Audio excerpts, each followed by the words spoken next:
Whether it's aqueducts, pipes, or a fierce military, you've likely heard a lot about ancient Rome. You may know a lot of stuff that's factual, or you may just have seen a lot on TV. I've just fled the city, and you might be thinking that this is the fall of Rome, but really, the fall of Rome is more of a gradual decline from factors both inside and outside of the city. Right now, though, it's the year 537, and while the braver of my village are fighting King Witiges and the Ostrogoths, I've been running for my life. But today we're not here to talk about battles lost or won.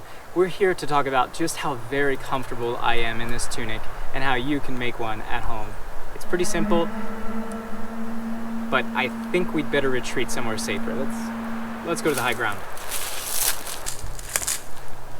If you're involved in something through which you're required to make your own tunic, you should take pride and historical connection through the fact that nearly everyone in the ancient world had to either make or purchase their own, even soldiers. It was for this reason that early tunics and clothing are not especially styled for most income classes, as durability was the most important focus in the creation of such a garment. Rarely would tunics be dyed in the ancient world, and when they were, it was reserved for those of the upper class. There's some speculation that some outer tunics may have been dyed a darker color for use in the colder months so as to absorb more heat from the eternal orb.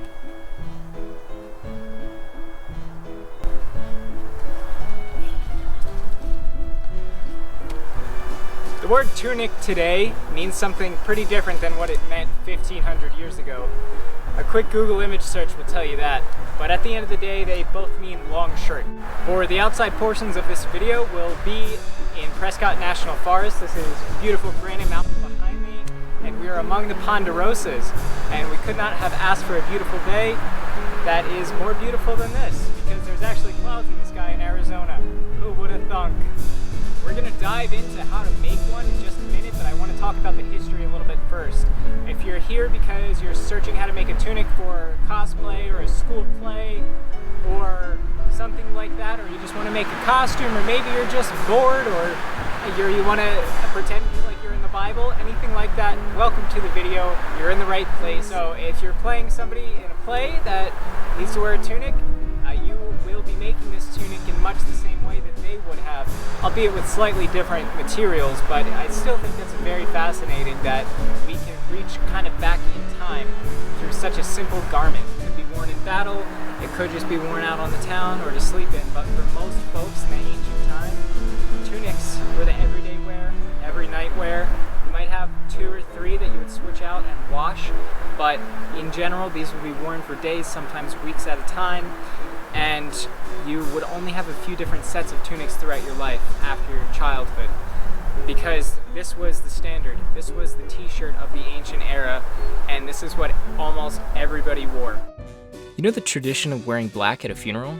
That dates back to the Roman Empire, where widows would dye their clothing with a mixture of yellow ochre and pine pitch to give them a deep black color. They would then wear these for the mourning period. Usually 4 years was considered adequate, but there were cases where the spouse was left so devastated by the death of their partner that they wore black for the rest of their lives. So next time you're at a funeral, you could maybe wear the tunic that you're making now, as long as it's black, and it's a play about Easter. You may have also seen in television or movies that royalty would often wear purple. In fact, we have a color named royal purple for this reason.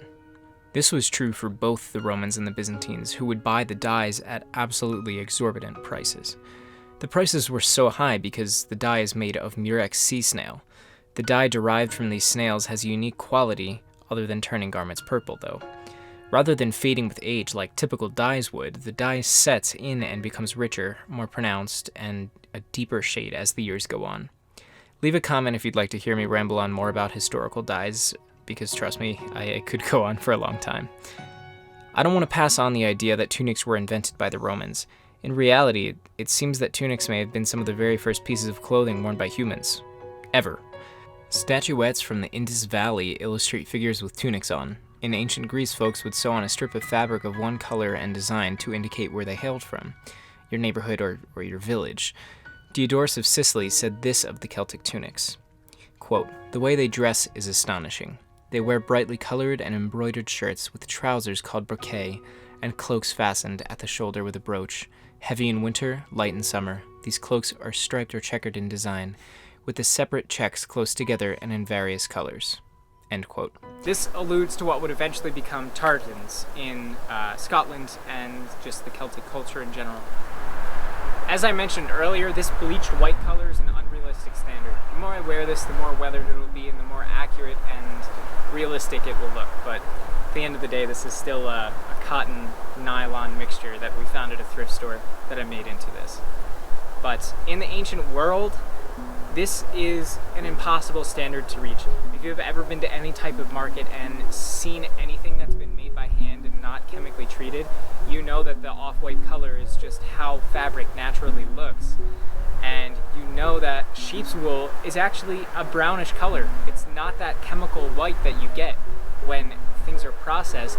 And that is, the chemical white color is usually a result of bleaching from either the final product or from laundry detergents, or sometimes even the threads are treated and dyed, bleached, before they're made into a product, which is upsetting to me. I don't think things need to look this stark white. I'm standing on top of a rock in the middle of the woods now, and every time a car goes by on that path or someone hikes by, they're staring at me. So what I'm trying to say is this helps me look like Jesus right now, but it's an unrealistic standard for any mortal. Before we jump into creating this tunic I'm wearing, let's dive in just a little bit deeper. If you've ever seen a movie or a Lifetime TV series about ancient Rome, you've probably seen very long sleeves on the men.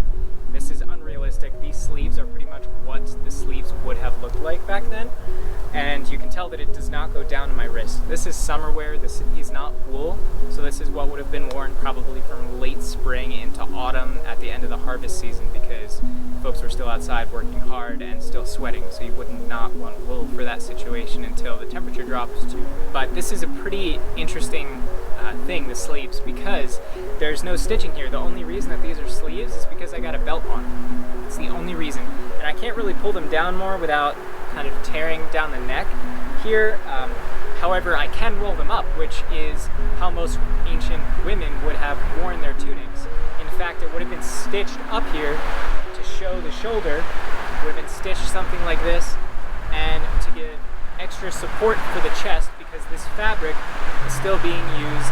They could cover up if they wanted to, but I did find some annotations about using this to hold children or to help support breastfeeding while you're out in the field doing whatever you have to do. That way you don't have to sit down and, you don't have to tie your arms on it, is what I'm trying to say. This is just one simple adaptation here. And there are so many other ways to wear this. These tunics sometimes went down to the ankles, especially in wintertime, even for men.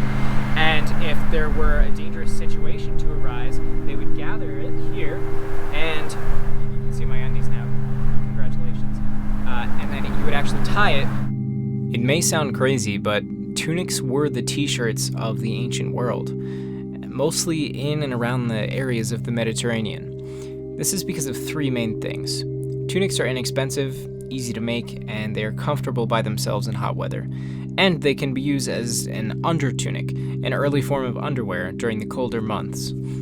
It's hot where I am now, upwards of 32°C, and I kept finding notes about how excellent tunics are in the extreme heat of Mediterranean summers. I did a bit of research on this specifically because it seems to be such a prominent theme. Tunics are good in the hot weather in the climate that they were created in. But I bring it up to you because I found that the peak summer temperature in July in somewhere like Rome is only 25°C, and the coldest it usually gets in the winter is around 8°C.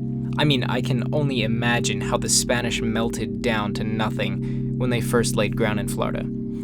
I remember being in Florida in August one year and meeting a family that had come down from Canada for a vacation. They unfortunately did not have much of the trip because the extreme heat fatigued them to the point that they spent most of their time resting and only came out at night. The rest of the time was spent sleeping it off in the hotel room. I digress. Something we'll skip today, and they probably skipped in your high school history class, is that a popular accessory by all classes in ancient Rome were charms that featured phallic symbols, as they were seen as good luck. I can't show them here for various reasons, most of them obvious, but I encourage you to give them a look on Ecosia or some other environmentally responsible search engine. Remember, if your search engine is not environmentally responsible, it will not work. While you're there, check out some scenes from your favorite movies or television shows about the ancient world. If the actors on screen aren't your average civilian wearing a comfortable tunic, try and see what's peeking out from beneath that armor or that cloak.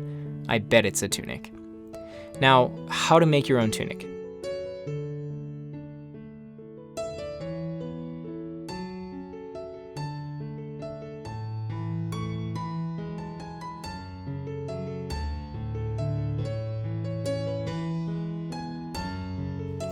I'll mention a quick and easy way for you to make this if you're very short on time or you happen to have the materials laying around and just feel like it.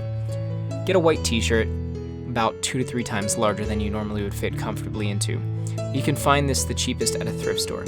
Failing that, the dye section of a craft store is a safe bet. Trim the sleeves from your armpit outward at a 45-degree angle and then cut off the sewn-in collar. You can weather your fabric with tea, dirt, or coffee, or any other brown things that you happen to have lying around. Add a belt and you're pretty much done. This is the go-to solution for most folks as it's less expensive, less time intensive. Honestly, you could probably pull it off in about 10 minutes. But today we're going to be making the traditional version because it will last longer, it's more adaptable, and it's more authentic. We'll likely be using this tunic as a base for other projects in the future, and I'll probably be using it as a nightgown tonight, so we want it to be as durable as possible within our means. Not to mention that ancient peoples did not have access to t-shirts.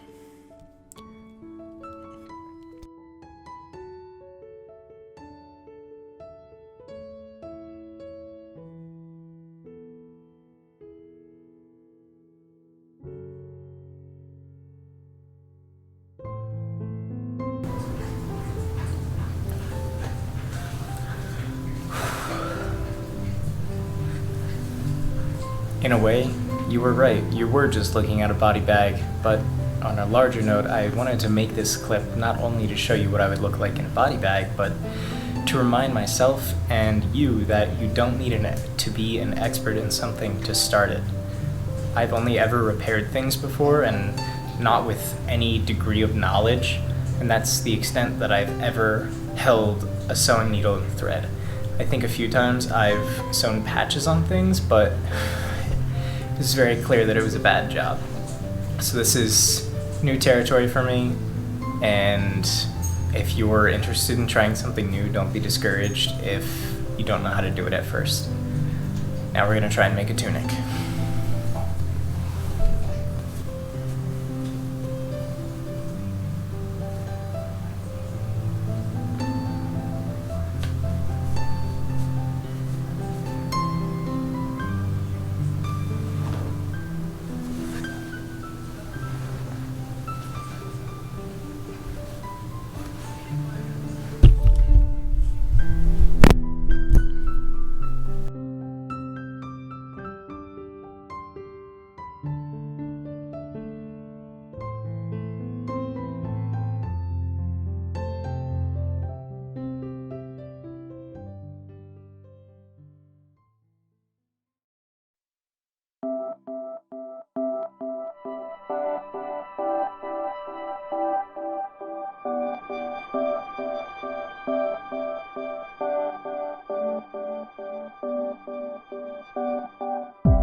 thanks for sitting through all this. I hope you learned something. This is my first sewing project pretty much ever. Like I said before, I've done patch jobs and stuff, but I've never actually made something. And I feel very accomplished making this. I know it's pretty simple, and comparatively it might not look like much, but I'm proud of it. I'm proud of myself for being able to do this, and I want to thank a few people for helping me along the way. First of all, I want to thank everybody who's contributed to an article about Tunics ever, or who has helped compile knowledge, or made an annotation, or collected resources, because I literally would not have been able to do this if there were not so many books and resources on Tunics. I'm glad that other people find it as fascinating as I do, and I hope that you do too. I hope that you continue and check out some of the sources in the description to go and read a little bit further about Tunics. I also want to thank Kacey for letting me use her supplies and for teaching me how to sew, and for coming out here with me and taking care of Kai, our dog, while I'm standing on a rock pretending to be in ancient Rome. And I also want to thank Evan for letting us use his car to come up to Prescott National Forest up on Thumb Butte, because that's where we are right now. And I also want to thank you for watching, because it means a lot to me that you're here. There's a couple of different approaches that people can take to YouTube videos. I've tried most of them, and this is something new to me. I've never tried something like this before, and I don't think I've ever put more research into a video than this one. Some of the song lyrics videos I used to do, where you analyze song lyrics, those had a lot of research, but this was like an entire weekend of just reading about Tunics, which can get completely exhausting, but it also gives me a much deeper appreciation for the folks that do this for a living. Not Tunics specifically, but historical analysts and pretty much anybody that catalogs at a museum or works for a library or writes about anything to do with history. Unless you write history textbooks for school and you come up with a new edition every year with slightly different page numbers and you move a few points around, I do not want to thank you, because that's a scam. Get out of here, negativity. Thank you for watching this. I super appreciate you. If you liked this video, if you want to see more stuff like this, please leave a like below, because that's how I know whether you liked this. And if you want to see more like this, definitely hit that subscribe button. You can tell we're pretty new here on YouTube, so we're just kind of starting from the bottom again and clawing our way up from the dungeon in Tunics now, which is nice and a little bit more airy than it used to be in jeans and riding clothes. But you can claw your way up with us, and you can hit that little dinner bell icon next to the subscribe button to get notified sometimes when things come out. Not always, but sometimes. I have another video planned pretty soon. I'm still in the midst of doing research for it, and it's more research than this one actually. It's on historical monk clothing in the Orthodoxy and Buddhism. So if you want to see that, definitely stick around. You can click that subscribe button and then you'll see it when it comes out. And please share this video if you think that you know somebody that might get a kick out of it, or maybe needs to learn a little bit more about Tunics, or maybe you're going to the Renaissance Fair with a bunch of folks and you don't want to spend a fortune on costumes. Side note, in the future, we're going to be making chainmail armor out of soda can tabs. I still need to collect about 20,000 soda can tabs, so it might be a little bit of a while before we can do that, but my friend said that he found a spot in the woods where somebody dumped probably half a ton of them, so we're planning on going out there. I'll collect the soda tabs, then we'll crush them, and then he wants to melt them down into aluminum bars and actually make things out of it, which is awesome. I'm really excited to be a part of that, but I don't want to say who it is in case somebody else has a soda can tab cache in the woods and they're trying to protect it. Anyway, thank you once again. I just really appreciate you being here and sticking around to the end of the video, and I hope that you learned something. If you have any questions, there's a lot of stuff that I cut out of the script because it was kind of boring or because it didn't directly segue into the next thing.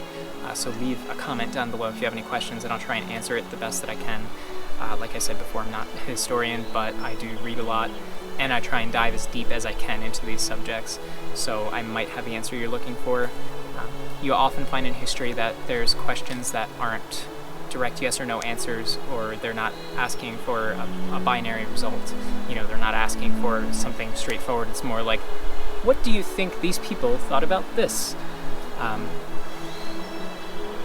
So if you have anything like that, or even if you have a binary question, just drop it down below and I'll try and get back to you as soon as I can about it. And if you have an idea of something that you might want to see, just let me know below. I will try and do it if I think it's reasonable and possible. I don't have much of a budget here. Actually, I have no budget here. I'm trying to set aside some money so that we can get some materials at the thrift store. This sheet we actually had. We did get it at a thrift store a while ago, but we already had it. And then this belt, actually, we got it on our way here because I was using a women's tiny fashion belt, but still has the thrift store sticker on it for $2.99. We got this from Stepping Stone's thrift store, as we get most of our used goods from there. It's a really awesome place that supports single parents and children on their mission to survive and thrive in life. So check out Stepping Stones if there's one of them near you. Thanks again for watching. I'll stop talking now, but I'll see you in the next video, hopefully. And I've also been working on some other strange things. Made an evaporative cooler, made ginger beer, so check those out. Those are also on the channel. And I'll see you next time. And don't forget to smile, be happy, treat everybody as you would want to be treated, except bad people, and take care of yourself. And I'll see you next time. What the heck was that? Just him whacking his tail. I forgot that I picked strawberries and I put them in my pocket and then I smushed them. No!